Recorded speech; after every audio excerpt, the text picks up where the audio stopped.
It's DEW Time with Pastor Steph.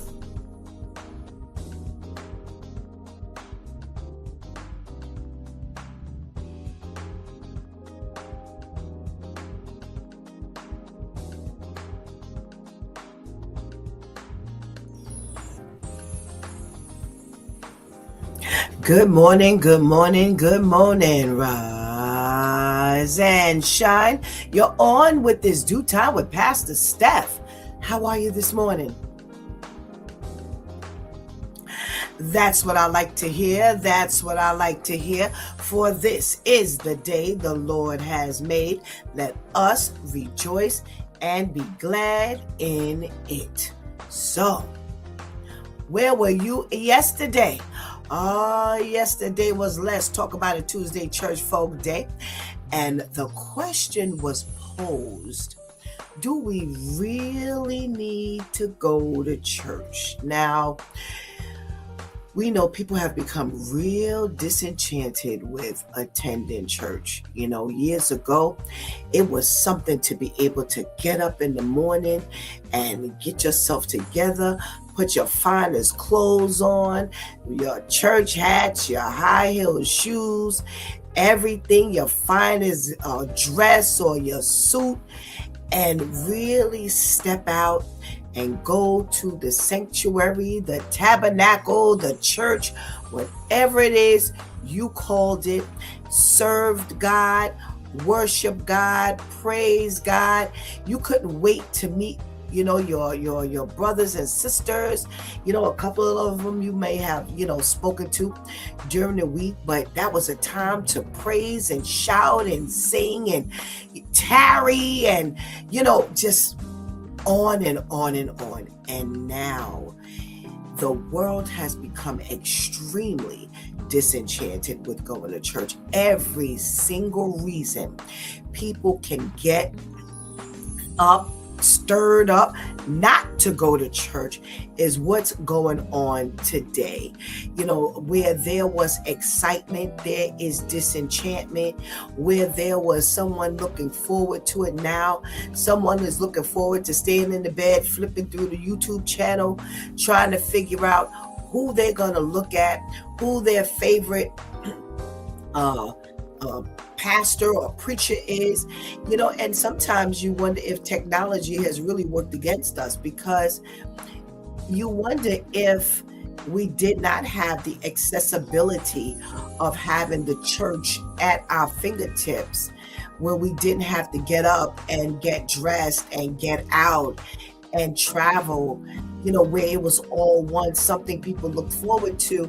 Would we really just stay at home? If I couldn't pull up the sermon on my phone, if we were to stop right now, just Zooming and YouTubing on your church service, would you really stop even doing that? Just not going at all? Would it force people to get up? And unfortunately, that's a very challenging question, because we just might find ourselves on the side of no. People really wouldn't, because that would be another reason why they would ultimately stay at home. So, if God has stirred up in your heart, your mind, your spirit to get up and go to worship service, then you know what? Give him glory. Because you're not the only one he's talking to. He is speaking to the entire world. He is speaking to the entire world. There are tabernacles out here as big as 2,000 and 3,000 people, and they're going. But yet we find the little small local churches people are not going to. And even those 2,000-3,000 seating capacity, they're not as crowded as they used to be. And that's something that you need to give God thanks for, if he's put it on your heart and you are following it, because other people are turning a deaf ear to God's call. When you have a church service, or when you have a special service, and you think to call somebody, that's not God telling you to invite that person. That is God calling that person through you. There is a call on every single one of our lives now to get into the church building, to worship and praise with like-minded people. We are all struggling. We have all had some level of hurt that we're dealing with. I'm not even tapping into this church hurt, but we all have a level of hurt that we're dealing with, and we need to make sure we get stirred up to go and take that thing to God, not just sit on a side of our bed and talk about how God is in our heart. That's not acceptable. Because if God just sat in heaven and just looked down and said, oh, they're in my heart, and did nothing, where would we be? And we need to start asking ourselves that question. If God treated me the way I treated him, if God didn't move on my behalf the way I am not moving on his behalf, where would he be? Am I really sounding an alarm that Jesus saves? And if I'm not, shame on me. Are the church doors not coming open for us to sit and just come in and not invite anybody? Are we not connecting with the people outside the church doors so that we can invite them into the church house? Are we failing God? Are the churches empty because we haven't done anything? Are the churches empty because we haven't done everything that we're supposed to do? Are the church doors empty because we have no fire in us, and therefore we're not stimulating anybody else? These are the questions we need to ask ourselves. That's how we spent our Wednesday.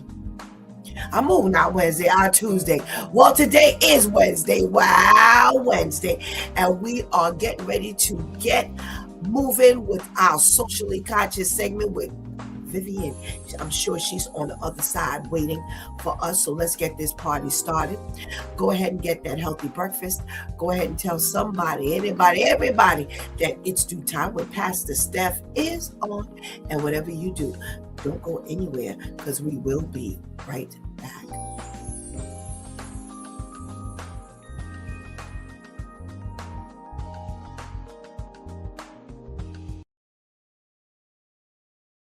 Soaks her feet in a blend of these 3 ingredients for 30 minutes, she can detox her entire body. Each foot contains approximately 200,000 nerve endings, a direct highway to her lymphatic system, the body's natural waste-clearing network. Step 1. Hot water. As warm as comfortably possible. Heat helps open pores and encourages circulation immediately. Next, add 1 cup of Epsom salt. Its magnesium content reduces inflammation, relaxes muscles. Step 3. Half a cup of apple cider vinegar. This balances the skin's pH, breaks down toxins, and loosens everything stuck in the tissue. Step 4. Throw in rosemary, lavender, or ginger. They stimulate circulation, move stagnant lymph, and work like a biological broom. Soak for 20 to 30 minutes. Afterward, don't skip this step. Gently dry brush your feet in upward strokes toward the heart. Within days, she will notice less brain fog, deeper sleep, and clearer skin. Save this.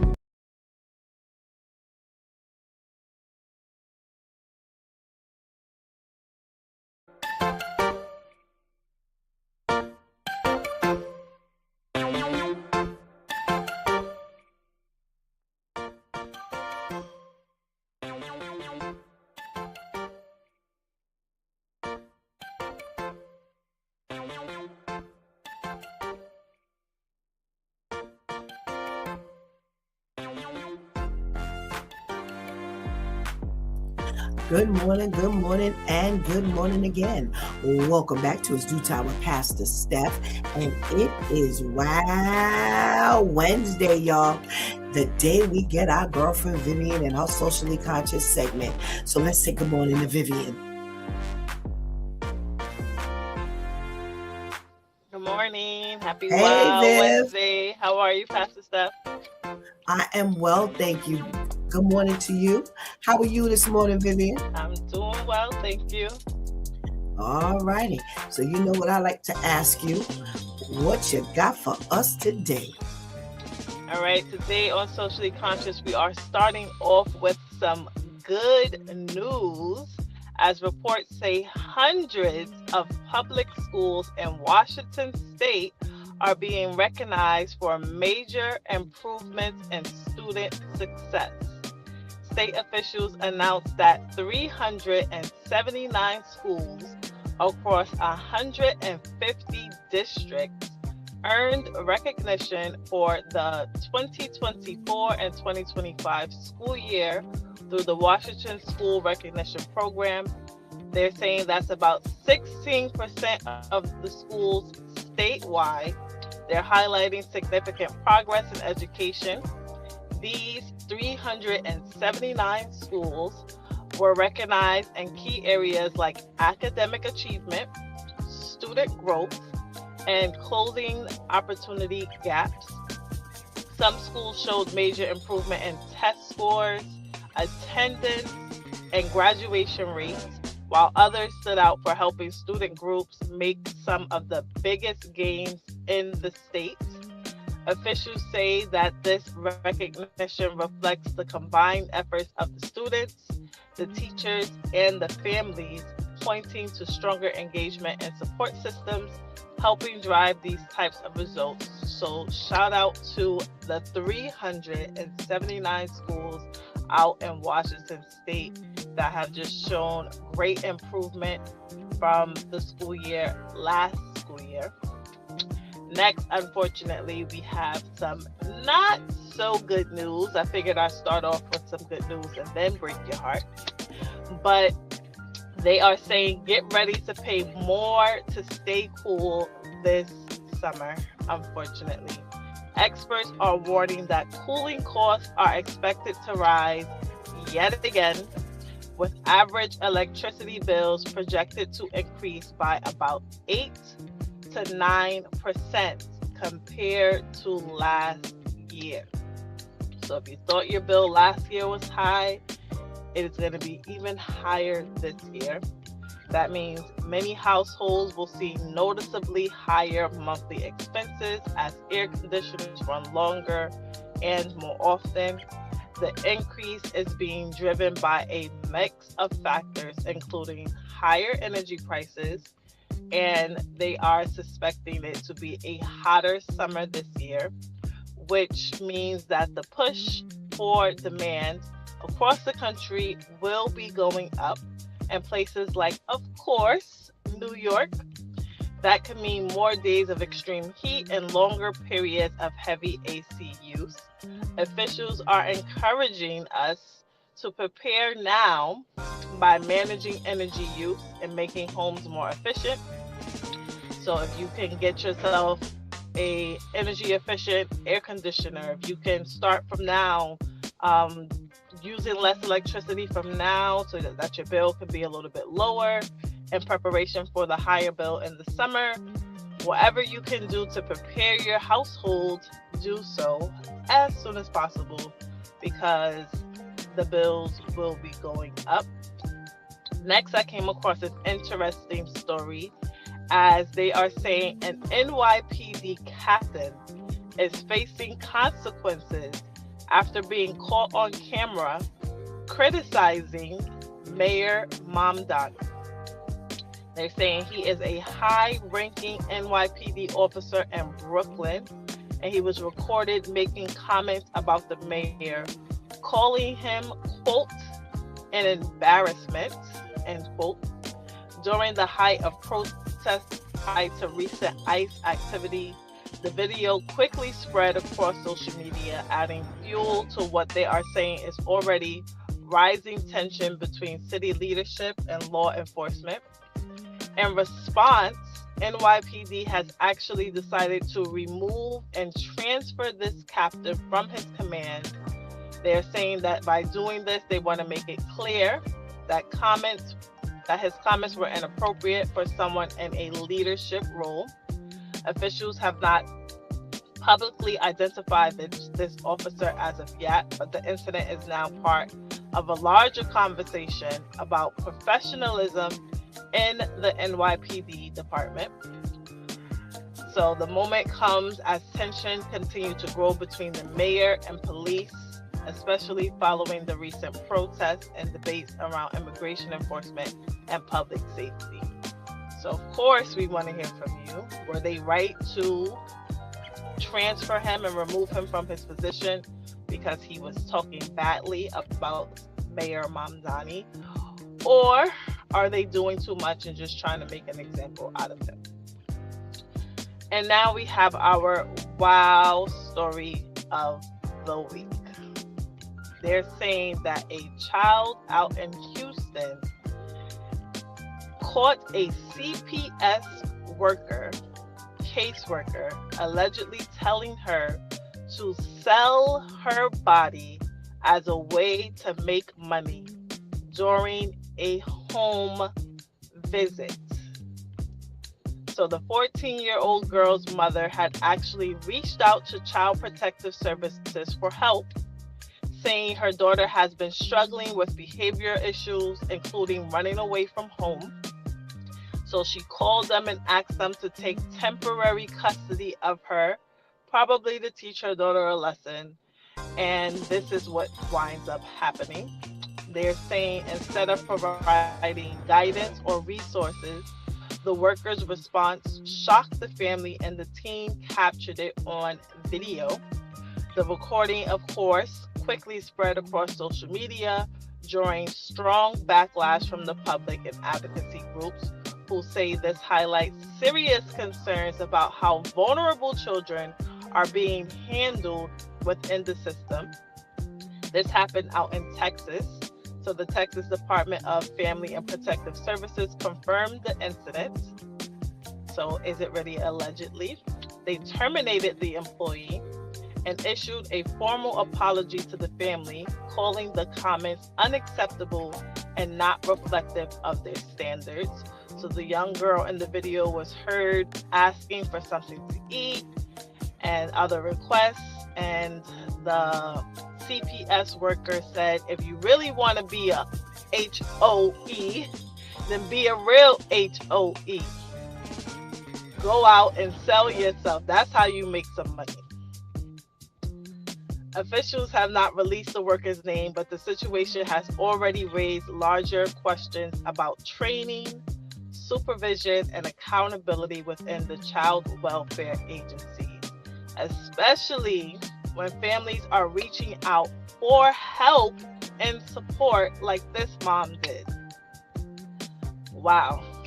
But this has been Vivian with Socially Conscious News, giving you the news that we are following. And remember, if you have any wild stories you would like to submit, please feel free to direct message me on Facebook.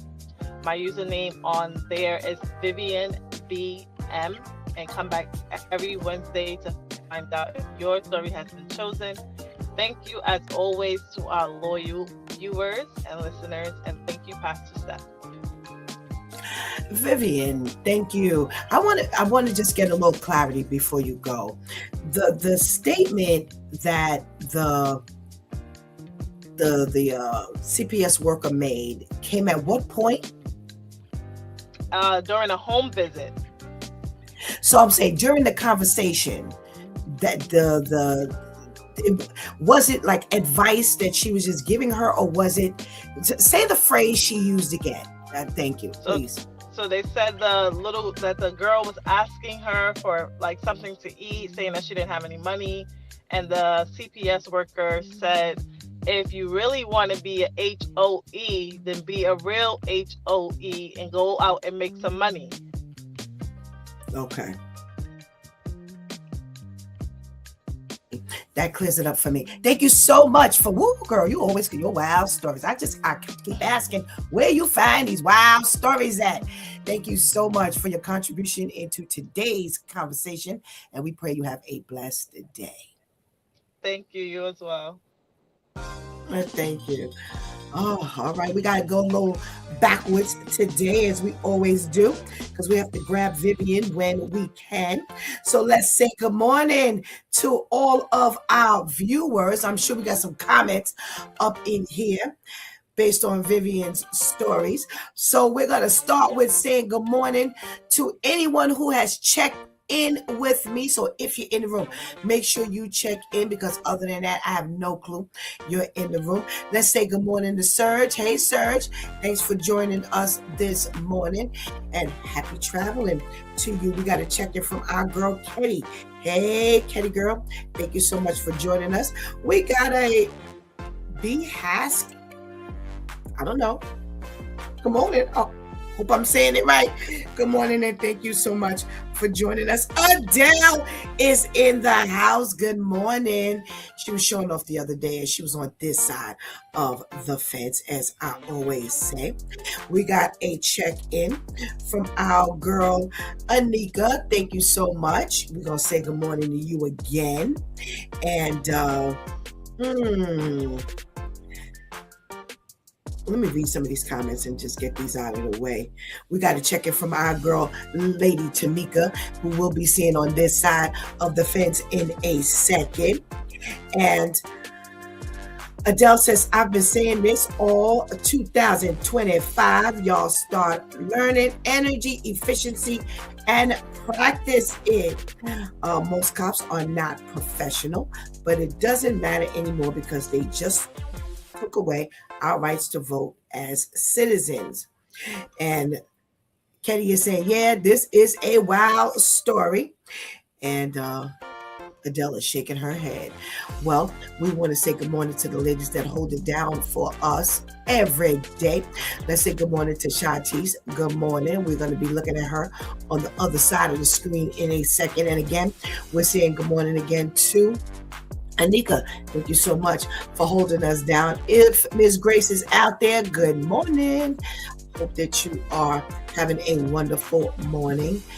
And we are going to get started with our conversation. Where my ladies at? Where my girls at? Hey, Lady Tamika, let's say good morning.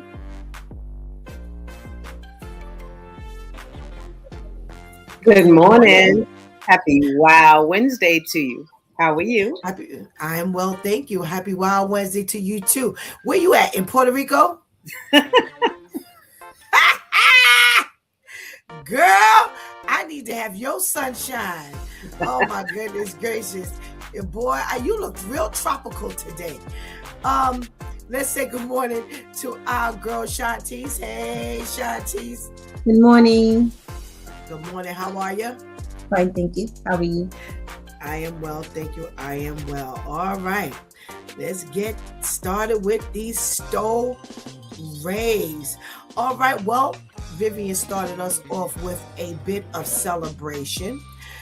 Schools across Washington State, 379 schools, I believe, and across 150 or so districts. Through the 24-25 area, they have definitely stepped up their game and have shown significant progress in their academics, in their opportunity growth, attendance, graduations, and this is all due to a combined effort between the students, the teachers, and the families. And, we've always heard the opposite side. So we are definitely celebrating this scholastic upswing.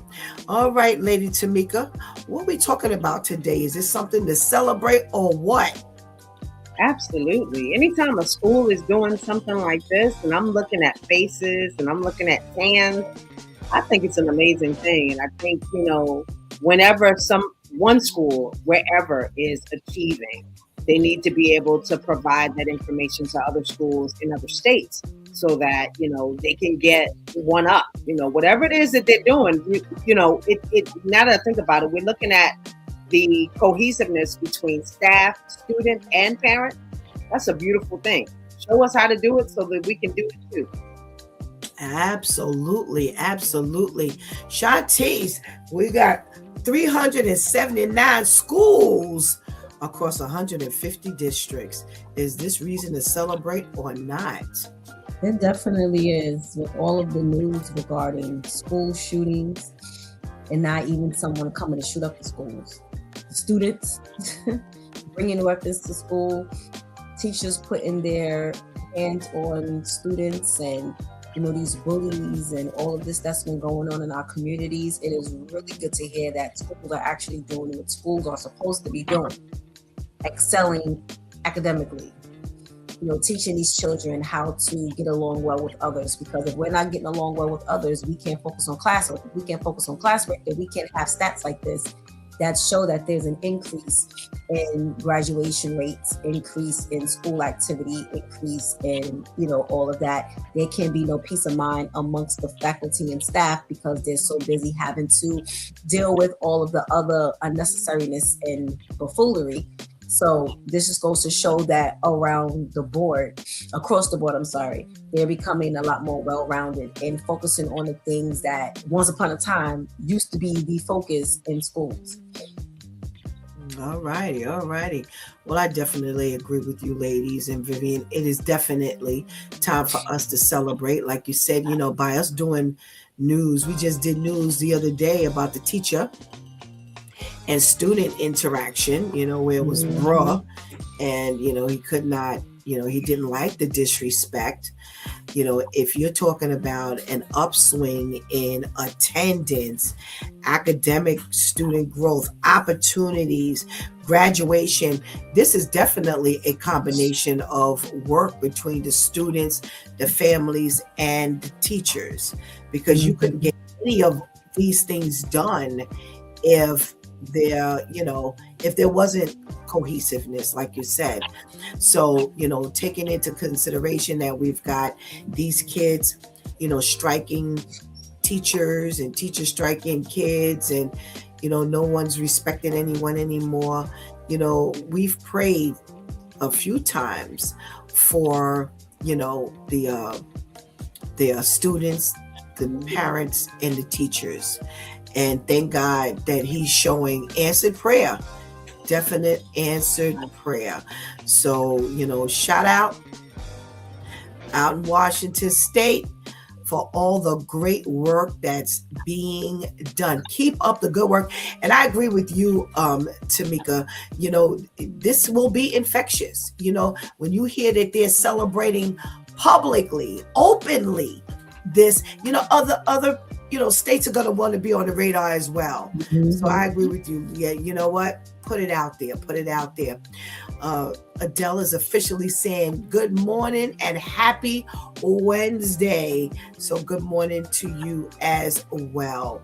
Yeah. All right. Well, as we always anticipate, but they're giving us a bit of a warning that we will have to pay to stay warm. But if we're just like Tamika, we won't need to have no air conditioning assistance because she is already nice and cool.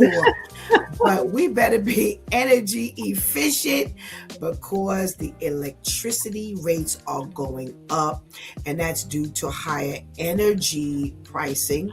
And I always say to people, this is a trickle effect. If they're having an energy increase, now it goes down, and Vivian is reporting that 8 to 9% is going to affect each and every one of us, also due to an anticipated higher temperature this summer. So we're going to get higher heat and higher pricing. Shanti's. It's the last thing Pastor Steph needed to hear. Oh, goodness. I'm going to have to start coming up with some tactics from now. Thank God where I reside is always cool. It doesn't always work for me in the winter, but surely in the summertime. But again, one of the things that, because I'm that neighbor on the block that when we get a blackout, I'm standing literally screaming at the mountaintop, like, cut off the air conditioners. It's like we have to be considerate of each other. I know you hot. I know I'm hot. But why do you got 4 ACs in your house and all 4 ACs are on? So forget everybody else who may be hot on the block. Now we done blew out everything because you want to keep every single angle corner of your house cool. I believe if we're considerate, if we come up with different tactics on how to stay cool between 3 and 5, and then maybe 5 to 6, we can use our air conditioning. It might be a little different, So this is just now, I feel like this is our opportunity now to get a little creative. Sit with the Lord and ask God, how can I do my part in saving energy Really, because it's just like, so like, come on, y'all, come on. But how can I do my part in saving and get a job so you're not at home running the air conditioner all day? So for those who are retired, who are elderly, who have to be home all day, it doesn't mean they can run theirs all day, but they have to be home, so definitely some foresight for us to do what we need to do. All right, Lady Tamika, you already knew that Vivian was coming with this segment this morning. This was going to be one of her items. So you were giving us the visual to her report. Is that what's going on? But of course, it just wouldn't be me if I didn't do that. So, you dealt with this winter. You said, okay, stuff is going up, bills are going up, but I got to keep my house warm. So, all right, I'll eat it. So at least I get a break in the summertime because I don't have to run the heat. Now you got an issue with the air conditioner. Now, if you're like me, I got every window in the house open already. And from time to time, I will run that ceiling fan. I personally don't prefer the air. You might, but for those that do, be cautious, be careful, be wise. Like if you're working from 9 to 5, you don't need the air on all day long. Me and my brother used to argue all the time about that. Like, you're not home, you got that air running all day long. And then when you get home, so I would come in and unplug stuff because it used to drive me crazy. Like, you have not been there in 8 hours. Why is it running to that degree? And we go through this every year where they caution us about things that we do and what time we do it. And, if you're not home, you don't need it running. Run it when you get home, so that somebody else. But again, in this world that we live in, it's always me. I don't care about anybody else. Shantice, I thought she was going to go, Lady Tamika, I thought she was going to go through her, say neighbor. That's what I thought she was going to do this morning. Yeah. But, like Shantice said, there's going to be some issue. It's going to be a hostile situation. Y'all better get some of them church fans in your house and get the waving. Or them fans we keep talking about that flap. Get that. That's right. Or start doing where your fans at? Where your fans exactly. at? Yeah, you better start doing that.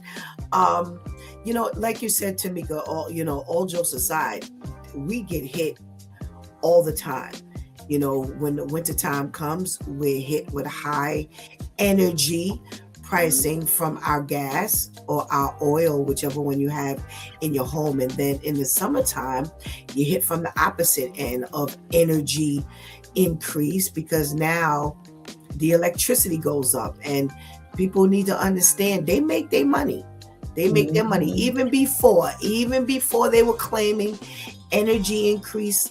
I'm telling you, I learned a long time ago as a homeowner that when you have in the summertime, the energy company increases their rates. And in the wintertime, that energy company increases their rates. Either way, they stocking it to you. So, as Vivian was talking, I'm already in my head saying, okay, I better start, arranging things so that the room is cooler. So when they talk about becoming energy efficient, a lot of clutter, it doesn't allow the air to circulate. Right. Yeah, it doesn't allow the air to circulate the same. When you open your windows, I had to explain to somebody the other day, the cross breeze happens. So you don't just open it on one side of the room, open it up on the other side of the room, because that cross air will help to make it cooler a lot. Let me tell you something, these blackout drapes, they do help your house stay cooler as well. They're keeping out the sun rays. And a lot of times, when you open up your windows, that helps to bring the heat in. So there are a lot of different things that we can do, to make it a little cooler. Is it going to be equivalent to, your air conditioner? No, but it will help. Again, like Lady Tamika said, the ceiling fan. I'm going to tell you something else that works wonders. Window fans. Window fans are great, especially in the evening when it's cooler, because it pulls in whatever little cool air is pulling in that cool air. So you may not have to run necessarily an air conditioner. So start working now. And then once she starts, I was like, oh no, I got to make 5-10 minutes every hour to, put the bags up or the boxes up, or get your place together, so that you can become a little cooler and you don't have to, don't block your windows, make sure that, your windows have enough space so it can bring in some air and things like that. And like Shanti said, be mindful of the entire neighborhood running air conditioners, because it's better that everyone have a little air conditioner than for all the power to go out and no one have any air conditioning or any fans or anything like that. So let's work together. Let's work together, peoples. Oh, we got to check in from Miss Grace officially. Hey, Miss Grace, good morning. Thank you so much for joining us. And we got to check in from Miss Herlima. Good morning. Thank you for joining us, Miss Herlima. All right. Well, another person with a camera losing a job. This seems to be the trend these days. So we have an NYPD captain who is facing consequences now because they decided that they wanted to go viral on whatever social media platform that it went viral on, as they were shouting out their unhappiness and criticizing Mayor Mamdani, calling him, out for some of the stuff that I guess they felt that he wasn't doing correctly. Well, it went around to the right people, and this captain has been removed and transferred to another area because they're trying to make it clear that you cannot get on your social media, your phones, or whatever your device is, and just say and do what you want to do. So Vivian is asking, do we feel it's appropriate, for them to transfer, this particular captain, or possibly lose their job, because the professionalism is not there. Professionalism has been called to question for the NYPD, as always.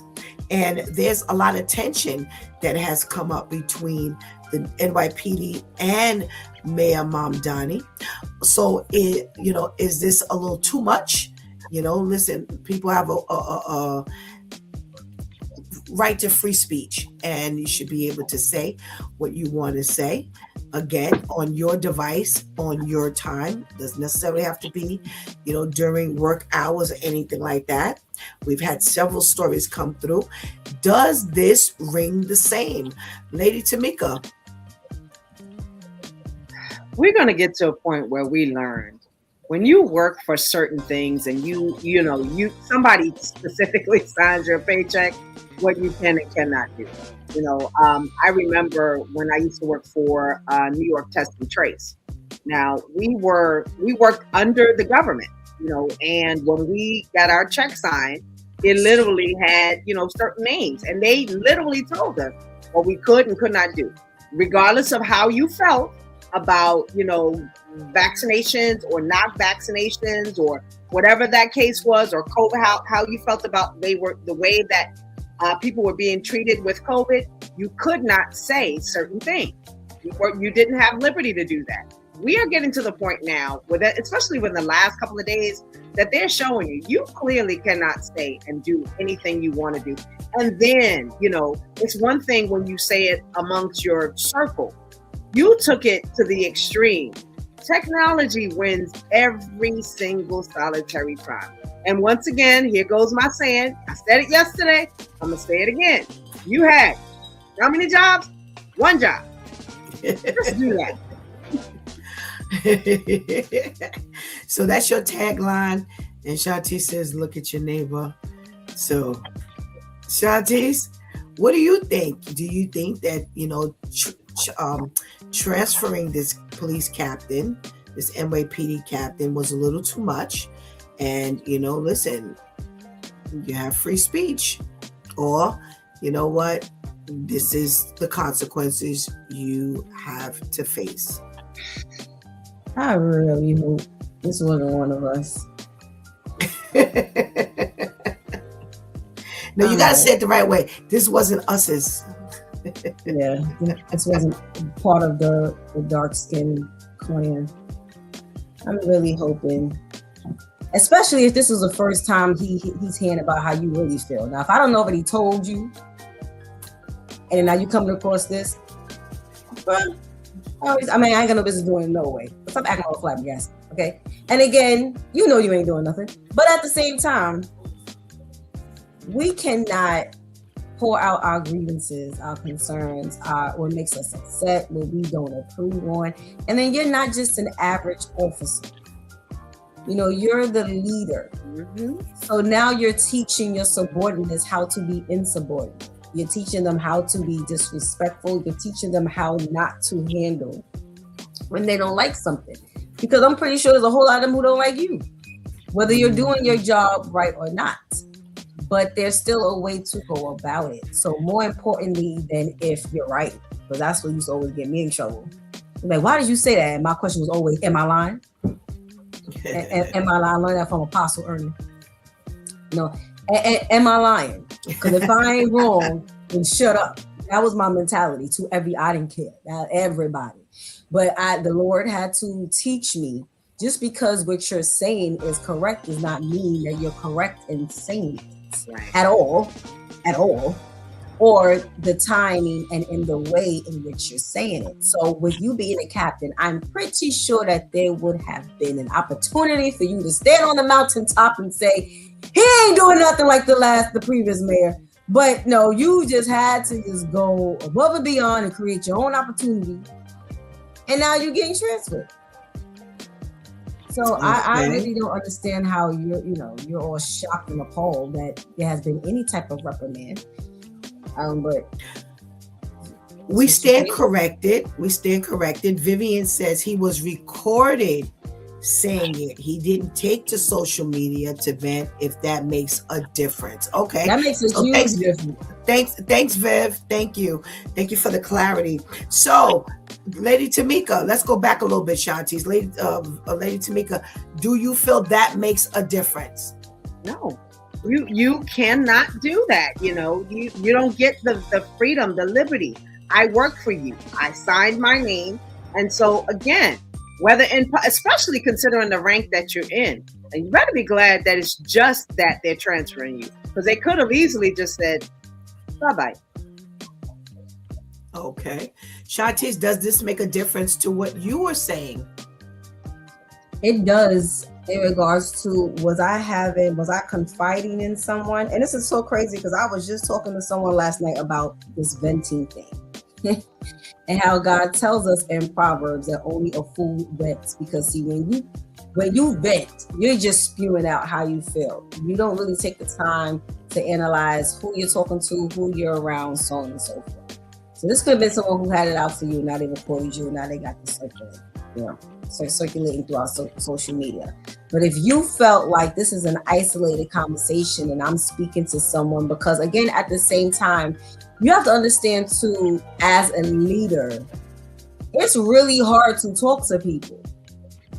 So if I find, and if I feel like I have that one or two people that, I may have already been holding this in, as the captain, I'm pretty sure this ain't the first time he felt like this. And as soon as he felt like this, he just started talking. This was probably like, okay, you know what? This is how I'm feeling. I ain't feeling him. He ain't doing nothing. Whatever he was saying. And now somebody else who was overhearing probably done recorded this and had it, circulating. So while we need to learn to be careful about, obviously, who we're talking to, if I'm not making this public and this is a one-on-one conversation, then you really... Mom Donnie is the one who transferred him? No, probably not. No. All right. Well, whoever did, shut up. Because I'm pretty sure that there's a whole lot that you got going on with you that if God was to expose a lot of your secret conversations, you wouldn't have the position in multiple areas of your life that you have. So if I'm having an isolated conversation, someone's having to overhear me and they make it public, that is completely different. That's completely different than if I was to record something intentionally and post it. That's what I thought it was. But That's no, what I did too. Yeah, but no, I'm talking to Pastor Steph about Mayor Mamdani. Right. I'm talking to Pastor Steph about Tamika, and Pastor Kale overhears and records and sends it to her. Oh, well, guess what? Now he's a fool, and so are you. If you mad at me, you mad at him. Okay, so yeah, okay. It makes a difference for me as well, but it shifts my caution. So I was going to, as you know, you both have, just give the cautionary information. It just shifts my caution. So it's different, like Vivian said, if it makes a difference, you actually hold it. Like we know people have done, remember that there was a lady, on her own time, using her own device. She wasn't on a job or anything like that. She recorded the unhappiness with, I think, the government or something like that, and she lost her job, or with one of the officials. That's what happened, and they fired her. When you are venting, it needs to be private. Right. You really need to make sure, especially as a captain, like Shanti said, especially as a leader, you really need to make sure that this is an isolated conversation. So to use the example that Shantice gave, it needs to be you having this conversation with Lady Tamika by yourselves, just the two of you. You vent. Anytime you're venting around any group of people or any more than one or two other people, you run the risk of what you say getting out, and it may get out to the wrong people. So that's what happened. Wherever he was venting, he probably was venting in maybe the break room. Bad place. You know what I'm saying? In the bathroom. Bad place. Right. You're venting on the premises. You're venting, when you are with your coworkers. Although they may be subordinates, you all are probably saying the same thing and feeling the same way, and you have the loudest voice. And now what you say becomes viral. Now what you say gets out past that group of people that you were venting in front of, and everybody's feeling the same way, but now you're caught saying what you were saying. So you need to learn that what you say needs to be private. And private means you and your wife. That's it. That's it. You can't trust people. You cannot trust the people, even though they feel the same way you feel. You cannot trust them. You cannot rely on what you're saying and who you're saying it around to stay isolated. And that's what's happened here. So, there was going to be a word of caution, asking, you ain't read what happened to the other people who have been vocal openly. But, he was not vocal openly in his opinion. He was on his job, and unfortunately, you were around the wrong people, because I go back to what Shanti said. They're probably people that are waiting to out you. They hate you. And now that you gave them the ammunition they needed to be able to do what they did. We got to check in from Pastor KL. Hey, Pastor KL, good morning. Thank you for joining us. Well, we got our wow story, ladies.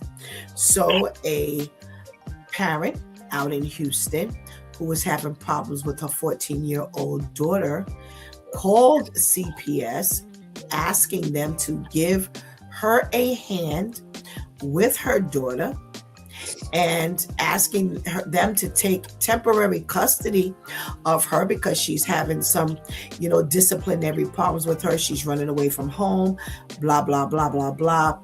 And during the conversation with the CPS worker, the conversation between the 14-year-old and the CPS worker, she asked for something to eat, and the CPS worker said, you know what, if you want to be a HO, then go be an HO. Do it right, pretty much. This is how you get it done. If you're going to do it, then go ahead and do it. And guess who was taping? Didn't she say the 14-year-old was recording? Well, somebody was recording. Again, an isolated conversation. Now recorded.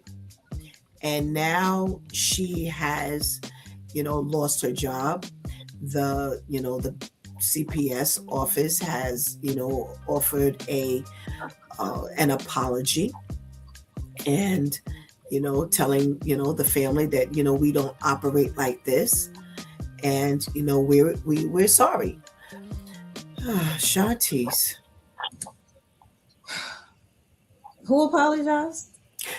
The CPS, overall apologized. And Viv said, yes, the child was recording. Again, we just got finished talking about this. Something supposed to be isolated. Child.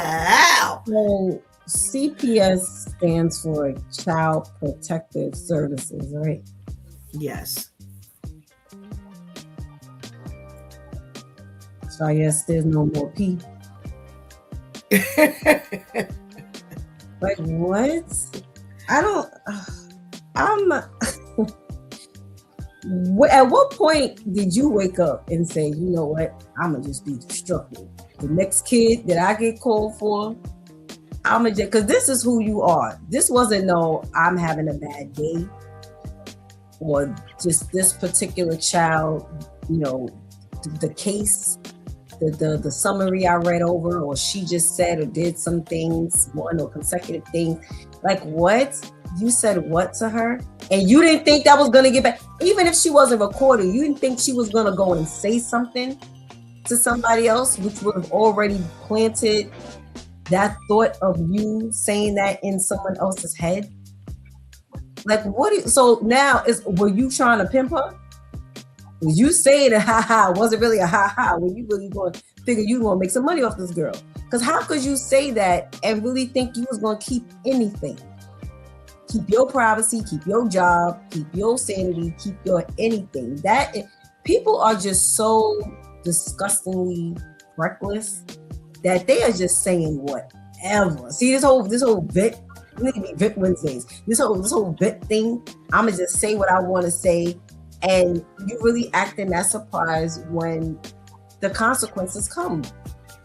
That is just horrible. Or because I asked for something to eat. Okay. Wow. And Lady Tamika. Now y'all know. Here come that tagline again. You have. Count them. One job. Just one. You were supposed to go in there and see how it is that you can benefit this child, this parent, assist. And you decided, because this child said that she wanted something to eat. This is what happens when you get Peaches to work at a place like that. Y'all know she seriously, right? Seriously, because if I asked for help and that came, that's this girl. That's Peaches. No! Peaches didn't have enough common sense to say, okay, let me handle this job with decorum. Peaches went in there and told her, you want to be this? Let me show you how to really do what you think you need to do. This is what happens when you hire Peaches for this job. Peaches don't take her job seriously at all. Peaches been out the street all her life. She got this one job. Somebody gave her a pass and she went in there and said what she wanted to say. and do what she wanted to do. And now this shot had no idea that she was being recorded, but just common sense. Do your job. The one job that you were given, do it. All right, y'all are not gonna like this because I ain't looking at it this way. That's why I had to ask Vivian for clarity. Okay, so you're talking from a person who has had a million conversations under a million different circumstances. I don't believe it was cut and dry like that. It's not even following a train of normal thought. So I ask for something to eat, and then you bust out with this. Nah, that's not hitting with me. That's not making sense. That's why I had to ask Vivian.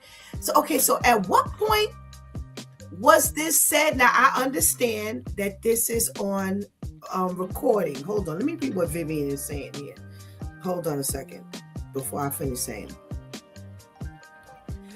So Vivian says, I feel like she was trying to pimp her for real. What an ideal situation for her. Shaking my head. We did the sex trafficking scenario game on With All Due Respect, and this is a perfect scenario. Okay. All righty. Okay, so Viv got a whole different thing. Okay, so I don't agree with that either. I don't see this, and like I said, I'm not right. I may not be right, but I just see it completely different. So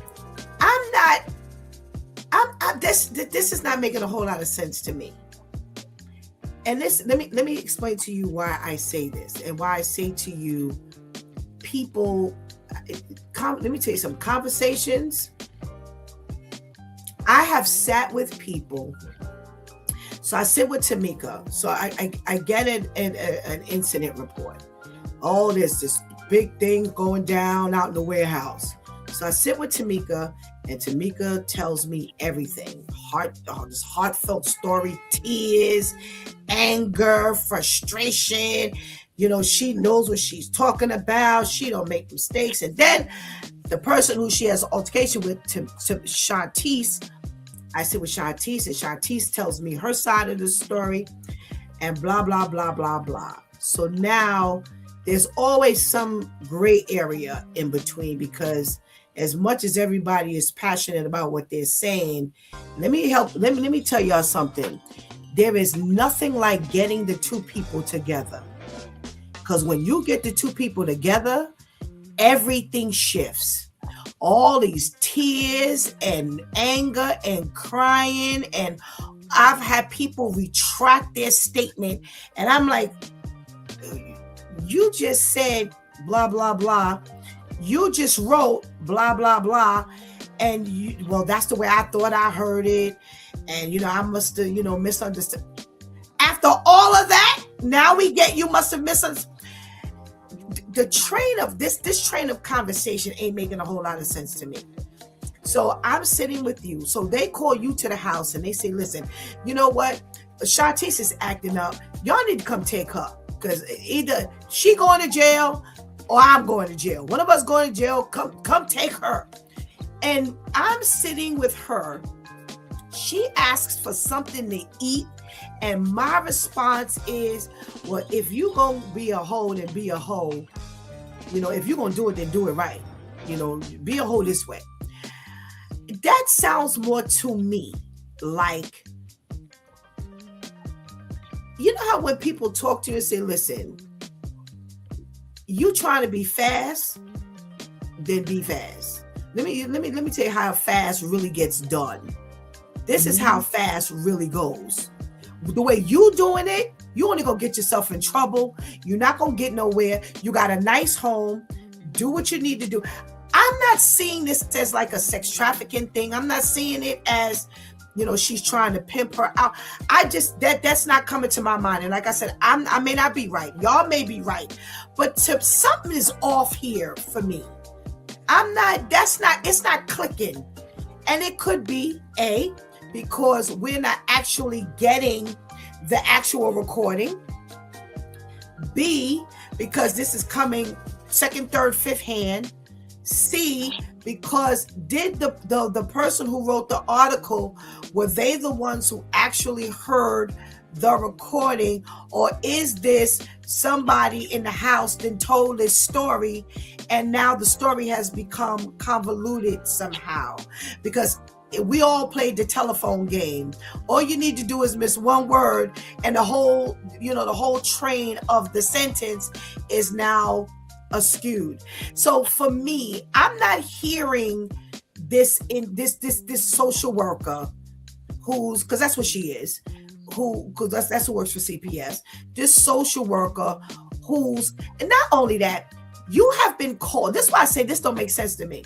You have been called to come take her. Why have this conversation in the house? That's not making sense to me. You have been called to take her out the house. Mom has said, listen, I can't deal with her. And I don't want to end up behind the 8-ball for her. I want you to pull her out this house so maybe y'all can show her what it really is to be in a group home, to be without a good home, to be without a decent family. Let her see how the other side really lives.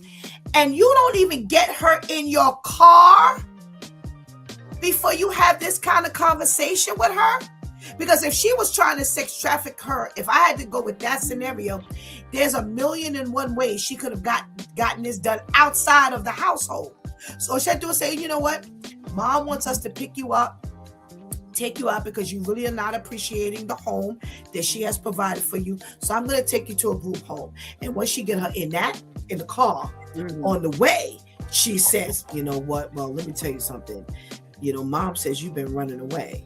If you really want to, do this thing, I can teach you how to get it done. That's why I said this ain't in the house. This ain't making sense to me. Vivian says maybe like, oh, you don't have money to get something to eat. I can help you make some money. Like I said, I might be wrong, but that again, all of these scenarios in the home, this conversation, even that scenario that Viv just gave, in the house, that ain't making sense to me. You would have had let me tell you something. Ain't nobody who's sex trafficking you gonna do this in front of everybody. Since when you so brazen, people do that kind of stuff undercover. They don't talk about it in front of everybody. They whispering on the side. They sneaking, texting. Yeah, I got this one. We finally got her out the house. I'm gonna bring her to you. That's why it's not making sense to me. And like I said, I could be 100% wrong, but something ain't making sense to me. Not that in the house.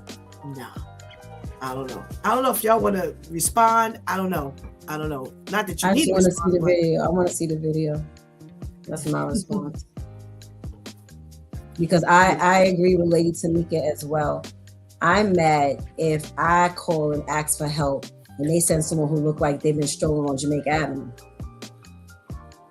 There's like no type of, and see, I also blame these businesses, these jobs. It's like there's nothing that calls for any level of decorum, any level for elevation, any level for anything anymore. You can come and look like you just rolled up out the bed and barely scraped the crust out your eye to then report to a site. Why you got a t-shirt on? I don't care how hot it is. Why you have jeans on like this? You don't even have jeans with heels on. I don't like, no. When do social workers look like this? When do social workers look like they running into Denise to buy a t-shirt real quick? Why? Why? I would be mad at that. That's part of the reason why I don't think it's all that complicated. You could have said a whole lot of stupid stuff. Because look at how you're presenting yourself. You could be the smartest person. You could be the best social worker in that company. But at me looking at you, I'm questioning them. So you need to be apologizing for the way she showed up. Because this is how she shows up to the office. I'm going to say this. I have had a problem with the dress code for many profession. And I'm calling out the teachers. I'm trying to figure out why the school has pushed uniforms. Y'all trying to push uniforms for the students, but the teachers look like they didn't just came from the track meet. Y'all got sweatshirts on and sweatpants and jeans and sneakers. And I'm trying to figure out who's in high school. Oh, forget it. Because everybody dresses down. You can't tell and all the teachers look like the kids' age. You can't determine who the students are because there's no professional look. I have this here ever since we went to my niece's she had something at the high school, and I'm standing out there and I'm with my mother. I'm saying, that's a teacher, because they look very young, and not only that, they don't have a dress code. Right. And I'm saying to myself, well, wait a minute, y'all pushing. At that time, my niece had to wear either black pants or khakis, and they had to have on a uniform shirt. So I'm saying they are mandated to dress uniformly. So whether it's uniformly as in everybody dressed the same, or uniformly as in an up dress, not just your jeans and sneakers type of thing. Why aren't the teachers mandated to have a certain dress code as well? Everywhere you go, everybody is dressed just like this. So I agree with you 100%, Shantice. Just the way nobody goes in with their suit on anymore. I've seen, I know someone who was at the time she was a social worker. She probably still is. She was a social worker, and I used to meet her periodically. And I'm looking at her and I'm going, so one day I said, y'all ain't got to dress up? And she was like, no. And I'm like, wow, y'all walking up in people's houses with your everyday look? I don't care nothing about no lanyard around your neck. I should be able to see from because again, you behave the way you dress, which is one of the reasons why the school mandates also a dress code, a policy, because they're hoping that with a uniform look comes a uniform behavior. But if y'all are not mandating this in adults, what? So we do it as kids, and then when they get into the workforce, now there's no more dress code. So so Shantice, you have raised and I'm that did kill. I even look at the way they go on interviews now. Years ago, you'd have to put on a suit. You'd have to dress with your heels on. And if you go back to my grandmother time, she'll tell you had to have a hat and gloves on. Yep. So you don't have to do that. But look at the way they go into the courthouse now. Yeah. Oh my goodness. Oh my goodness. The female attorneys. Oh my. The courthouse now. They used to have on their suit or their business dress with a jacket. Now I'm like, you representing who? So I think this is an entire issue of you walking through the door, and again, your mentality is going to reflect, your dress is going to reflect your mentality. I don't know, Lady Tamika, what you say? Because Shantice, you had a thing. Well, that was my whole thing, because that was the first thing I looked at. I was like, Shantice, please show the picture one more time. Just one more time, please. It's really bad. I think Well, wait a minute. I cut my eyes. I gotta stop trying to look at y'all's screen. Look at my own screen. Wow. Y'all know that's Peaches. That's Peaches. On Fordham Road. She related to Shanae. That's Peaches. I'm just saying, the representation. Okay, so my god sister, she worked for social services, and she had a specific attire, not because that's what they mandated, but that's what she did. And when she went out, she represented. When I see something like that coming through my door, in general, and maybe she might have been trying to guard this child the right way, but there are certain things that you cannot say. You go there and you want to be in such and such. You know, and I can see what you're saying, Pastor Steve. I can see that. She probably looked at her and said, "Oh, is this what you want to be? Oh, well, let me show you how this works." You know, but again, the timing, your wording and everything is off. There's a way that you could have said that that made that all the more better. Absolutely. You know, this is not the way that life is run. Let me show you. That's not right. Saying it right then and there, even if that's what you felt. You know, and sometimes you get agitated with these children because these children will take you there. But again, what you say, how you say, you represent this company. You represent CPS. You cannot do and say anything that you want to do. We keep seeing it. It's evident. It's everywhere that you go. You have to watch what you say. You know, even in settings like that where you figure out it's just you and the child sitting there recording you to your face. Right. I agree. And I hope that, you know, there was no inference made with it was fine for her to say, well, if you want to be a hoe, then be a hoe. No, like I said, I definitely, I agree with you 100%. You know, if you want to send that message, because I've said it from the pulpit, but I didn't say if you want to be a hoe, then be a hoe. You know, I didn't, you know, so like, you know what I'm saying? And they'll tell you, I'm saying it. Listen, if you're going to do it, then let's do this right. That makes the like you said, Lady Tamika, that makes all the difference. Listen, you want to run away? You want to be somebody in the street? Listen, we can work that out. I can show you what it looks like to be out on the street. So I agree with you. You know, the wording, she shifts everything. So even if she had been recorded, she would not have been damned in her in what she said. I agree 100%. I was more targeting like the whole thing with the ultimate motive in her saying it. But I agree with you. You know, there's a way we walk through the door. Like I said, this has been this dress code thing. Even when I went to work, you know, it's funny because I was saying this on with Pastor KL one day. I had my church clothes, I had my regular everyday clothes, and I had my street, you know, every clothes I had a way to dress. When I went to work, I didn't look like I was going to the park. Right. And we didn't have a dress code.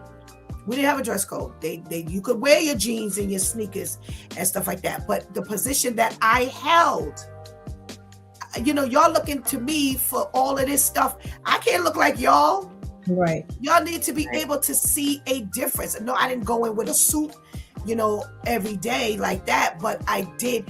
You could tell the difference between admin and the rest of the building. You could tell the difference between the warehouse workers and sales. Even there, you should have seen a difference between even in their dress. So I think one of the things is, again, your mentality dictates. You want people to take you seriously, then you got to step your game up. I know this is a day of, you know, we should all be able to do our jobs the way we want to, and things. I don't agree. I don't agree at all. And, you know, I had to tell y'all, when Shantice was showing the picture before, for some reason, I'm not looking at it here. I'm looking at it there, and my eyes could not figure out what this gray thing was. I was like, is that the couch, her sitting on a couch? It never occurred to me, stupid, look at your iPad. But, if that's the way she walked through your door, automatically I would have been questioning. You wouldn't have been walking through my door. Right. That's automatically. I wouldn't have believed that you the help I just spoke to. This is why I said I don't care nothing about the lanyard hanging on your neck. Right. I need to see you telling me CPS is coming. Does CPS look like one of her schoolmates? Something wrong here. I need somebody to walk through the door who's going to exemplify authority without even opening up your mouth. Yeah. She's going to have some kind of fear that somebody's coming to do something about her. Since you feel I can't do nothing about you, I'm calling the authorities. Well, that didn't look like that one. That's why the girl was probably recording her, because you ain't look like no level of authority. All right, we got a couple of minutes. I got a story for you ladies. Thank you. I got another wild story for you. And this here, we really need to discuss us, because something is wrong. And Tamika gonna get a kick out of this one. Lady Tamika gonna get a There you kick go. out of this one once I start giving the details. So I have a man. We're in a relationship. We've been dating for 3 years. Michaela and Lucas are now, she's 27 years old, Michaela, and she is with her man Lucas. Lucas didn't want to go out to eat. So Michaela wanted to go out to eat this particular night. And Lucas said, no, let's stay home. You know, it doesn't say why necessarily. It doesn't say why. It just says he's 25 years old and they were discussing going out to eat. Well, his suggestion was, let's not go out to eat. I can just take a chicken, put it in the air fryer, and make it happen. Well, Michaela was not up for that conversation. She was not up for that arrangement and ended up stabbing Lucas in the chest because she did not want to go, because he didn't want to go out to eat with her. She said that instead he wanted to just stay at home and cook chicken in an air fryer, and that's not what she wanted.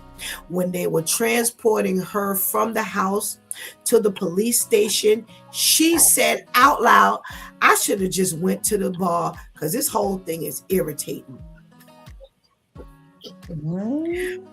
They took him to the hospital, and unfortunately he did not make it. Oh. That one stab to the chest was a fatal stab wound, and he did not make it. And she openly said also, well, if his parents didn't like me before, I know they hate me now. If they hated me before, I know they hate me now. They have been dating for about 3 years, and this is where we are in life. They have Michaela in custody on $2 million bond, and she has to go back to court later on this month. And if she's convicted, needless to say, she can get life in prison. Now, I bring this to you ladies today because this is not abnormal of the stories that we've been talking about, but I want to talk about us. So last week we had a conversation on knowing when to leave, right? And this week we had a conversation about what, all these things look normal, but they're indicators that something is really wrong. Why are we here? Why are we here? Where I'm dating you for 3 years. Now, there's something to, if they hated me before, I know they really hate me now.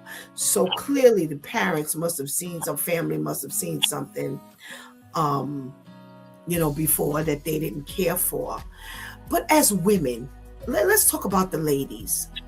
Last Friday I was extremely annoyed when we talked about the men, and I had to hear, well, women do it too, because anybody that knows Pastor Steph knows I have no favorites.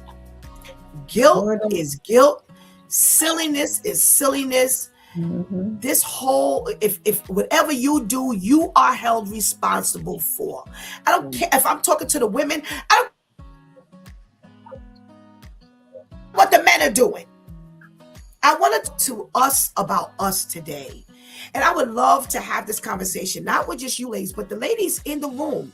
What is happening to us today? Last week we talked about, Vivian's story was throwing a stick of dynamite in the boyfriend's bed. You know, she had warned him about the dynamite. Why are we hanging around so long that if you, after an argument, you done made me so mad that I'm gonna throw a stick of dynamite in the bed when you sleep? Why am I so angry with you that you don't want to go out to dinner with me, that I stab you in the chest and kill you over this? Shanti's gonna give you first dibs, since normally we go with Lady Tamika first. There's a few different aspects. I believe it's one, this whole image thing. So I get to take a picture of my food on a regular plate instead of a paper plate because we going out. And now I get footage of us going out that I can now post on social media. Versus if we in a house, who does that? We're young. We don't stay in the house and cook. We go out. So why are you talking to me like we're in our 40s and our 50s? You know, two, it goes back to what you kept asking about know when it's time to leave. I think we underestimate a lot of times how we feel about the investment that we make. You know, so it's, I done been with you for a year, for 2 years, for 3 years, even though you're completely garbage in my eyes, or I feel like I could do better, but I done invested all this time with you. So now I want things to be the way I want them to be with you, instead of breaking up with you or leaving you or allowing you to walk away from me. And now I go try to start over and make this all over again with someone else. Meanwhile, there's a lot of bitterness and resentment and everything that's building up in you that now equals to this. Because this was not the first time he didn't suggest that y'all don't go out and spend money for whatever reason. You know, this is just the time you got this fed up. Even if he said it, but you were able to break him down and y'all went out. This is not the first time he suggested this. So now, for whatever's going on in your mind, and now you done got to the point where you done picked up this knife and stabbed him, because I just have to take my picture of my food on a regular plate instead of this Dixie plate. But if you had your life right, you got regular plates at home. But, you know, I think a lot of it has to do with the investment.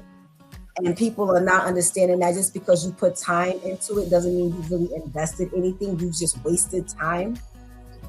And a lot of it also has to do with image, because listen, he didn't say I ain't feeding you. He just said we ain't eating out there. Let's eat here. You know? So it's, I believe it's a lot of different things, but those two things mainly come to mind for me. Alrighty. Ketty says, it seems like the women are more aggressive now than before. I don't know if there's something in the alcohol or drugs, but there is something definitely wrong. Lady Tamika, what's your take on where there's a breakdown here in our psyche, in our intention. What is happening, or what has happened? There's clearly a huge breakdown. You know, when you get to the point where you're fighting over who takes the microwave first. You know, when you decide to, I'm so agitated that I'm going to throw this dynamite at you. You know, you have argued over things over and over again. You know, 3 years in a relationship, Michaela and Lucas. Y'all done been at a baby shower arguing. Y'all been at the family engagements. You know, everybody's going out and Lucas decides to invite Michaela and she acts all out. So the family has already told Lucas, you know what? Mama has said something, daddy has said something, even a sibling or a cousin has said, either that or they tried not to say anything because they felt like if they said something to Lucas, then it becomes an all uproar. But you as the individual, Lucas, you knew that there was something. You knew this wasn't the first time. Like all of a sudden y'all got in an argument about going out. Maybe he decided he didn't want to go out because he knows how Michaela is. She gonna get out there and show out. And so you know what? Yeah. Let's just stay home and we can do an air fried chicken, and the fact that he was feeding her, and so you have to know within the signs are clear. A lot of times we want to, oh well, it's this, and oh it's that. We've said that plenty of times. Oh well, she does that because we looked at all the signs. The calling you all day and checking your phone or texting you when you're at work. I'm trying to do my job, and so pay attention to the signs, because if you don't, it could be detrimental to your life. We've already seen at least 4 or 5 instances this week where somebody has killed somebody over something. And I do chime in with Shantice. A lot of times you're investing in stuff and it's disastrous, but I'm here, I'm hanging on to, it's a thread. It ain't good for me. It can kill me, but I'm hanging on to it. You gotta know when to literally cut the line and do you, because at this point it could be detrimental to your entire life. Absolutely. I'm looking here again, and they say authorities mention that Michaela said as they were transporting her, I should have just went to the bar. This whole thing is irritating. So you are not even expressing remorse None. for the fact that you just stabbed this man. So if we want to say, well, you know what, she wasn't thinking, she just picked up the knife and just stabbed him. Nope. She didn't say it was self-defense. She didn't say anything like, oh, wow, I can't even believe it got that far. I can't believe I did that. I can't believe, I love him and I can't. No, she said, I should have just went to the bar, and this whole thing is irritating. And this just lends to her psyche. Mm-hmm. And this is why I say to you ladies, there's a serious breakdown here. And I want to talk about this investing. There is a young man who had a conversation with me. And he was like, Steph, she's this, he lives with a woman and they have one child together. He has other children on the outside. She has no children, but this one with him. And they live together. And he's, when she pisses me off, I don't go cheat on her. I just leave the house and I just walk out and, I just come back when I want to come back. And, I could get my own place. She doesn't work. He said, I could get my own place, but, I don't want to get my own place because of this and because of that. And this is, it's not good. At his own admittance, it's not good. So I said, well, let me ask you something. Why not just get your own place? I said, if y'all going through all of this, sever your ties now. You could still be a dad because you're a dad to the other ones.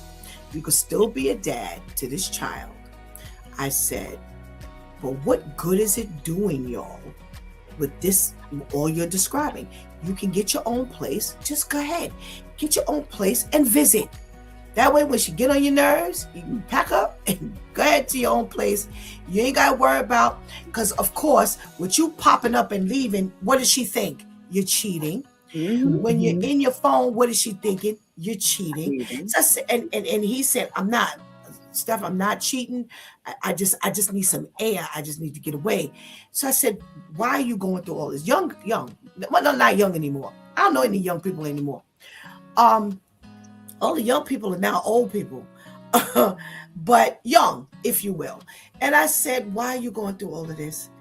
I said, you still have the rest of your life as God spares. Why are you putting yourself through this?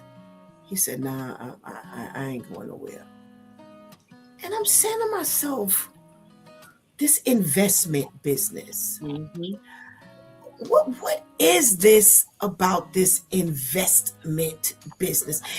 Technically, again, you have not invested anything. You've just parlayed there.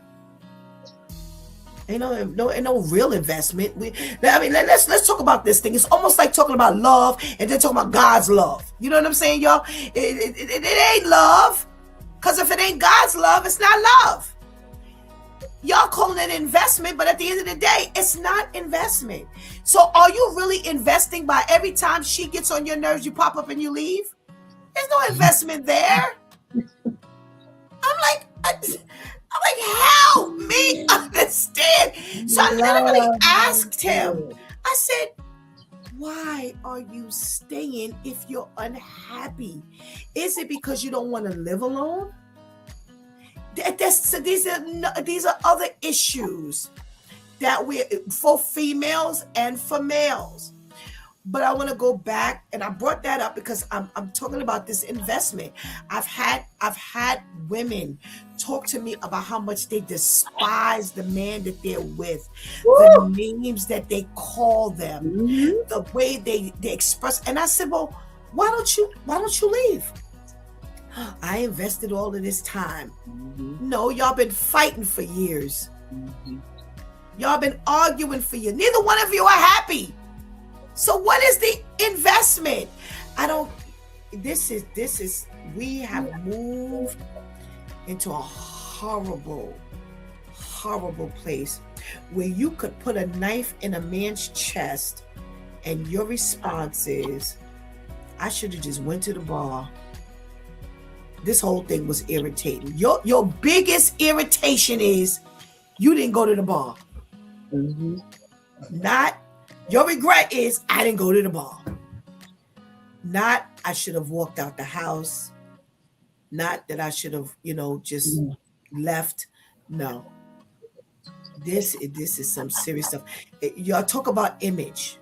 Chanti's raised image. You want to be able to take a picture and see, what is it about image, ladies, that we hold on to? And I'll ask you first, Tamika. Well, what is it? What is the image that we're trying to hold on to and we're trying to portray? The way that I look at this is the enemy has a way of craftiness of allowing us to visualize. For instance, God has created marriage. And when you seek your spouse, you seek God first. You don't just go out and start, when you're in the level of dating, you inquire with God before you take that vow. God, is this the right thing, or should I let him go? As a man, should I look for another? Is this the right thing? And the enemy has a way of duplicating or imitating what God has created. So what people do in their mind is, I'm married, but you're really not. You haven't done anything. You haven't done the vow. And my thing is, with the confines of marriage, God has designed for us to stay together. And I think what happens is in relationships, we get that mindset that we're supposed to be together. Yeah, he beats me, but we still together. I can barely see out of one eye, but we still together. And I'm looking at this back and forth, the whole thing of seething. He's asleep and you in the kitchen and you fine. You hear him, moving around in the house, not married, moving around in the house, and you're angry because now he's awake, he's moving, and anytime that you're not comfortable because this person is there, that's the sign. That's the sign. How much more do you need? You're angry in conversation. All they did was walk in the room. There are signs, and you have to pay attention. Don't disregard this. And we still together.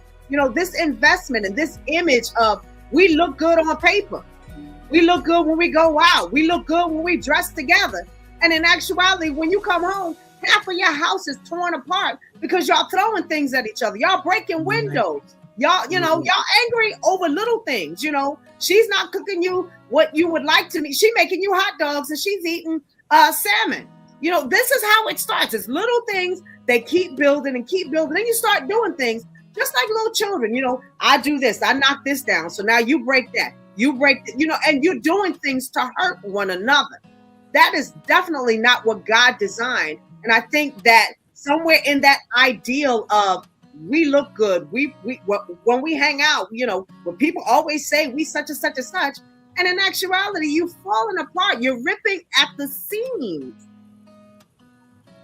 Absolutely. Absolutely. Shartiz, what is it about this image that is so important? Why is it important that we have this, look, whether it's real or not? I'm about to say, because it's not like yesterday when you confront and the front is good. People see y'all ain't about nothing. I could tell y'all ain't used to going out. I could tell y'all ain't really got no money. I can tell y'all really don't like each other. You just posting for the gram, or you just, you trying to follow the hat. Now the thing is, especially on Instagram stories, it's the filter, post your last pic on your birthday, or post your pic on vacation, post your pic when you were in Mexico. So now I post my picture when I was in Mexico and I put that filter on, and now you hit that and then you upload yours. Everybody wants to be able to do that. Do that now. That's the new way of keeping up with the image on social media. That's one of the new ways of keeping up with the image on social media. And that's not conducive of what God is doing. God is calling for authenticity. He's calling for genuineness with you yourself, by yourself. Forget if you coupled up with a friend, a family member, a girlfriend, a boyfriend, a husband, or a wife, your children. You by yourself, he's calling you out to be authentic. Now, you can either let him fix you, so by the time he says, I'm going to show this authentic you, it's someone who's still struggling, because everybody's struggling, but someone who's a lot more integral and a lot more on point. Or you can let him show the authenticity in you now with the slowness and the remedial work and everything that needs to be done. So that is up to you. That your obedience will dictate that. But this whole image of how I want to be seen, it's what you put out there. And now the enemy is just playing on what you put out there. Because if you show that, there's nothing, everybody, I don't care who you are, be quiet if you say you're not, because it's mainly you. I would like to be able to go on vacation. I would like to be able to say I have a man. I would like to be able to say I have a woman, even if it's not something that's on top priority.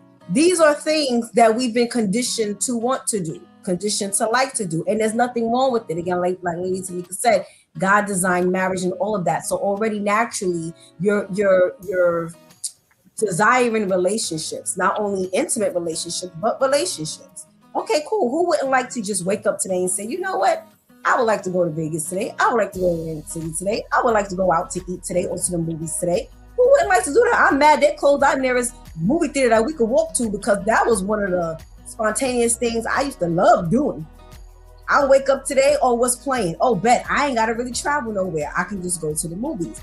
But now that's not good enough. Now I got to look like the other broke people who can't afford to do this either, but they spending their mortgage and their rent to do it. And now I want to say, I'm broke like, hey, neighbor, I'm broke like you, but let's spend our last and let's risk eviction next month, because we're going to now go to Dubai, because that's what everybody is doing. No, instead of being content with what you have, where you are, asking God to teach you how to make it work, being honest and looking over and saying, I really don't like you. Why are we together? No, it's because image says I either don't say it to you or I say it to you, but we still stay together because this is what we want to portray. Because the little 5 minutes of feel good is better than me not having any type of feel good, any minutes at all. So now I'll take, and there's a person talk about that too. I'll take the 5 minutes, even if that means that for the next 500 million minutes, I'm locked up. But because it's 5 minutes, I'm willing to take that. So we really have to let go of this image, because whose image are you going after? It's not God's image. And that's what you have to ask yourself. And there's a level of competition as well, and sometimes the competition is not necessarily with people you know. Sometimes Competition is right in your head. Yes, Right. Trying to Right. make one up on whatever. We don't even Right. know what's in your head, but you still competing. Yeah, we look good on. You look how we look when we go out, and as Yep. soon as you take that Yep. picture, he punches you in the face. Yeah. Yeah. Or you stabbing him in the heart. That too, right? Crazy. Yes. Yes. Like you said, there's now the behind the scenes really comes out. Absolutely. Thank you, ladies. You have been fantastic as always. And thank you for your contribution into today's conversation. And we pray you have a blessed day.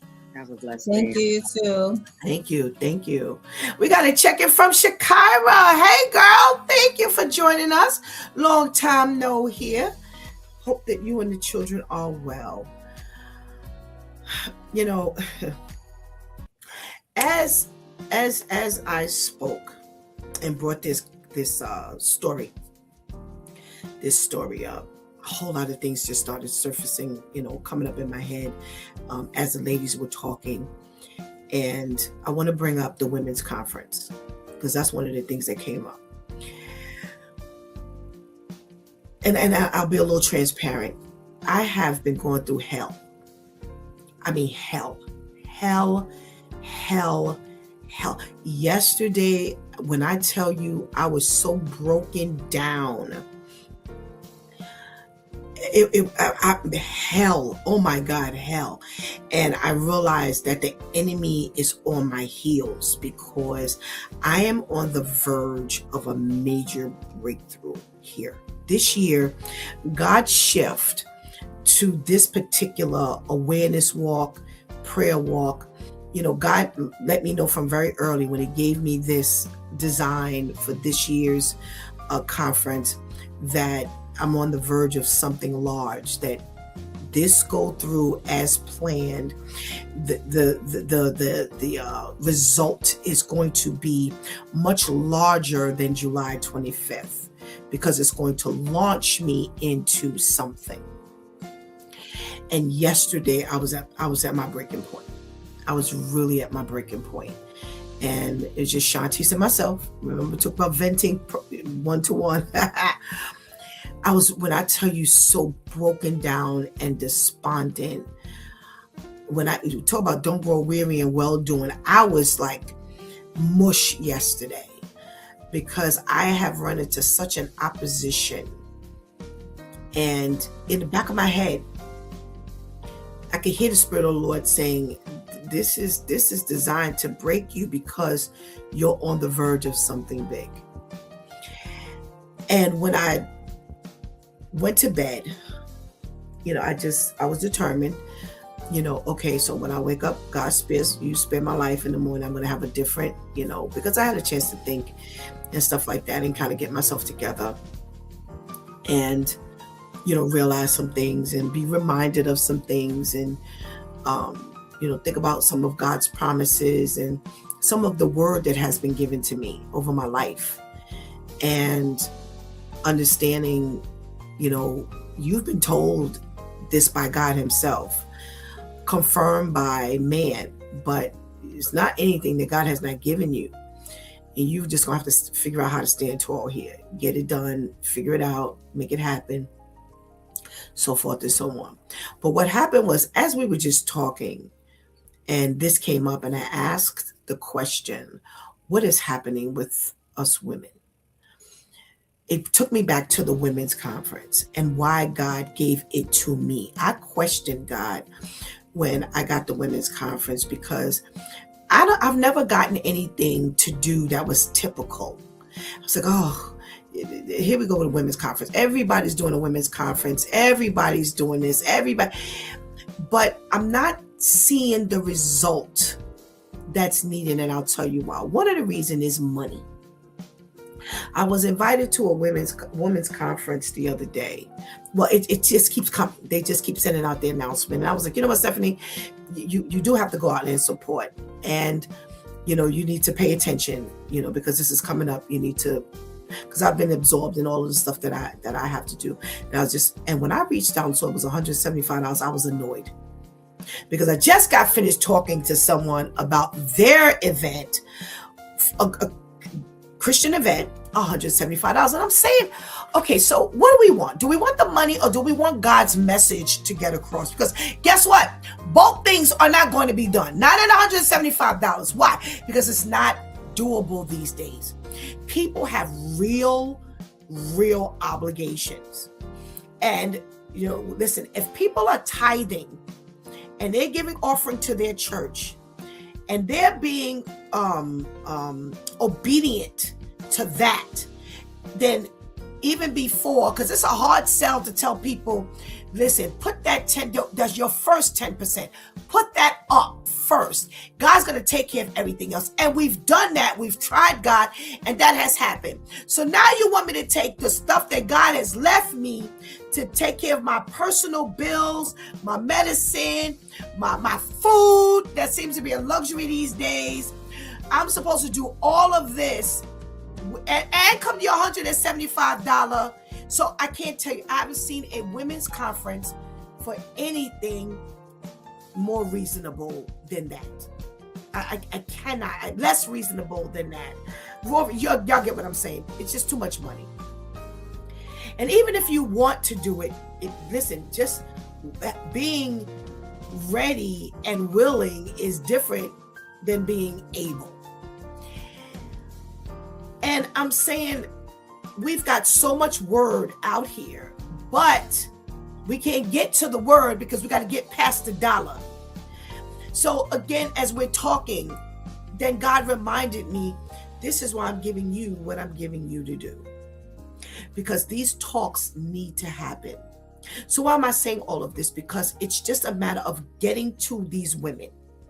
Getting to these women, and that, like I said, they ain't very young anymore.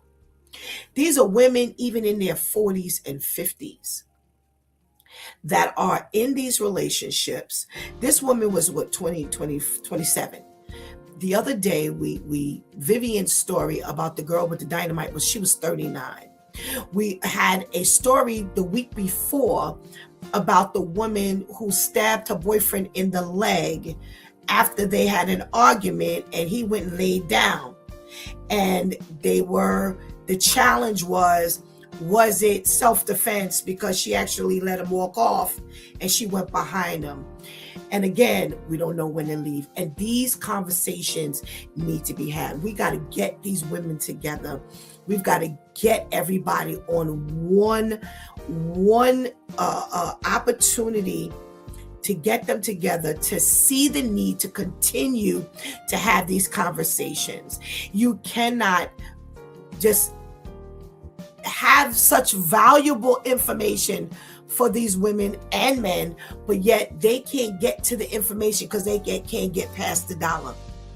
The reason why God gave me the conference, in addition to all the other conferences, is because I'm not worried about the dollar. This year, we're only asking for $12 to get your shirt and walk and pray. That's it. Something you should be doing anyway. If you're a woman of God or a man of God, you should be doing anyway. 12 measly dollars in comparison to that $475, $200.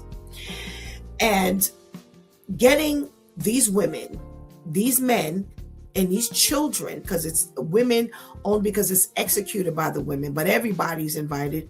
Men have absolutely raved about, and I'm not lying, there's no reason for me to lie, raved about this conference.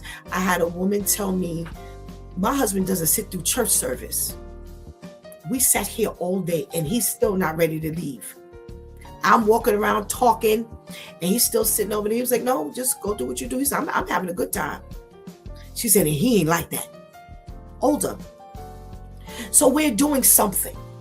We're doing something right.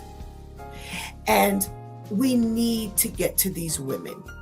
So I'm making an appeal to you. If you have not already signed on with us, Shanti's put the link into the chat room before we go, please, or the phone number, the 513 phone number. Reach out to us so that you can be a part of this day. We had Adele on the other day who did a fantastic job about domestic violence and abuse. This is only part of what we're going to be doing. We need to reach our women. We need to gather as women.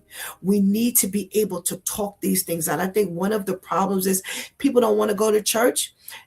That, if church were real church, I've had people who've had a hard time worshiping with us because church ain't church to them.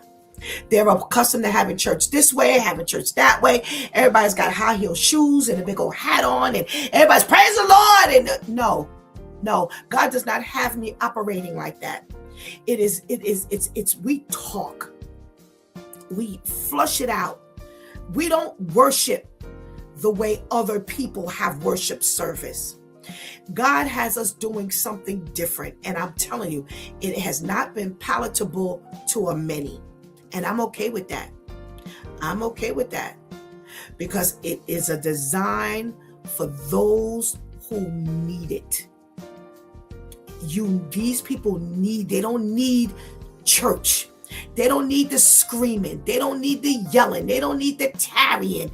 They don't need the tambourines, because that's not going to mean as much to them as what we do. We need to talk about everyday issues via the Bible. And I've had many conversations. Oh, we used to do church this way. We used to do church that way. And I would, no, it's okay. I'm fine. I am fine. I'm not shifting it for anybody. You come in and you join us. If it's not for you, it is not for you. And that's the same way this conference is going down. It is not, so everybody can step their game up and now they become more holy. Not that kind of holy. Not that level of holy. I don't need you so holy and you praising the Lord that you can't even get to. Do you know how many women I know right now praising the Lord with their big church hats on and all their high heel shoes, and they all walk around with the Bible, but yet they are in miserable relationships. Their husbands don't even allow them outside of their church. And there are women, I'm telling you, that I can't even get to visit the conference. They don't come out of 2 churches. That's it. Because their husband doesn't want them with other women. Their husbands don't believe that women should be pastors. But they holy. But when they go to church, the spirit is high, and the Lord was in the room, and we welcome God in the house, and the spirit was there. And yet you're miserable at the end of the day. When you leave home, you're miserable. When you leave church, you are confined to one dimension because your husband has got you in a box. That's not this. We need to get together as women of God and get to what God wants for us. And now get that out to the women that don't know God. See, we can't minister because we are lacking what we need to be able to minister with. Yeah, that's what happens. That's why we can't reach the women.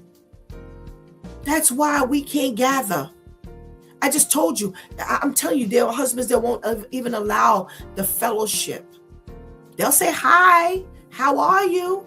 They'll exchange numbers, but they won't cross that border. And I look at them and I pity them, because I'm saying to myself, well, what kind of life in the Lord is this? Because see, let me tell you something. The Lord said he came to not just give you life, but to give you life more abundantly. That means much better than you could ever even imagine. He says, I have my treasures stored up in heaven just for you. So why are we living a limited life here on earth when the word of God promises us so much? We don't have to be poor in anything once we give our lives to the Lord. That should open up a world of opportunity, a world of growth, a world of seeing things the way we've never seen them before. And we try to figure out, why do the women, not want to conform? Well, look at why. Look at why. We owe God's people the real truth. And that's not going out very much. It's not happening. So we got work to do. We've got real work to do. So if you have not joined on with us to come out to this conference on July 25th here in New York City, in Jamaica, Queens, please do so. Because the women that are signing on are phenomenal women. They are women on fire, women who are looking to grow, women who are looking to connect, women who are looking to just stop doing and being what they have been. They see themselves as different, and they haven't been given a chance to grow for whatever the reason is. And now they see the doors opening, and now they're ready to burst through. So come on, let's get this done. Let's do what needs to be done. Let's bless God, and let's do it the way He wants it done. We don't have to watch women like this. You know why women are like this? Let's just be frank, because we're not where we need to be. We're not where we're supposed to be. No, you're not the way you're supposed to be in Wisconsin, in New Jersey, in California, in Louisiana. We've talked about women, Georgia, Atlanta, Georgia, and everywhere. North Carolina, Tennessee, Mississippi, Alabama. We've talked about women over the past few months. We've talked about women from all over the place. And God's people are all over the place. So why is this world suffering so badly? Why are we reading stories like this? Because people have not been introduced to God the proper way. All they keep hearing is about this fallible business that's going on. We got a lot of work to do. Let's work together to get it done. You've been watching It's Due Time with Pastor Steph. Join us Monday through Friday from 7 a.m. to 9 a.m. where we discuss matters of the heart, mind, and spirit. As you go through your day, just focus on not what's on this earth, but what's above, because what's here will only serve as a distraction. Remember, prayer changes things. It's Pastor Steph signing off, and I want to thank my Due Time crew, the ladies, for always coming through big time. Thank you for hanging out with us and helping us do what we do. We are reviewing The Chi tomorrow, the first season of The Chi. And as I was watching last night, it goes right back to what I just got finished talking about. I'm looking at the pockets of problems in our childhood, in children these days, in the breakdown of women, in the breakdown of our men. And I realize more and more, the more I watch, so people figure, well, I'm not watching all that stuff. That's not what I watch. Maybe we need to start turning on the TV to really see the condition of this world. Because clearly we're not getting it. But as I was watching this season, I was looking at what women are really going through, what children are really going through, what our men and our, this world is really going through. And we got work to do. So, even talking about it, even on this level, as reviewing it, as people of God, this should help us understand the work we need to do. And, again, everybody doesn't watch everything, and I'm okay with that. But I'm glad that God has given me an openness that I can see why He wants me on this platform as well, to review these movies, to review these TV shows, because that helps to equip me as to what's actually happening in another city right next door, with my own children, with other people's children, in my neighborhood and other neighborhoods. And when we stay closed, we're not going to grow. So hopefully you'll be with us tomorrow evening right here at 7:30, God spares, to be a part of My Two Cents. Shanti's, that Brooklyn guy, Ainsley, and myself as we review The Shy, the first season. And it's a show, it's a Paramount Showtime series. So hopefully you'll be able to join us. If not, I'll see you guys spares tomorrow morning for Therapeutic Thursday. Until then, I love you.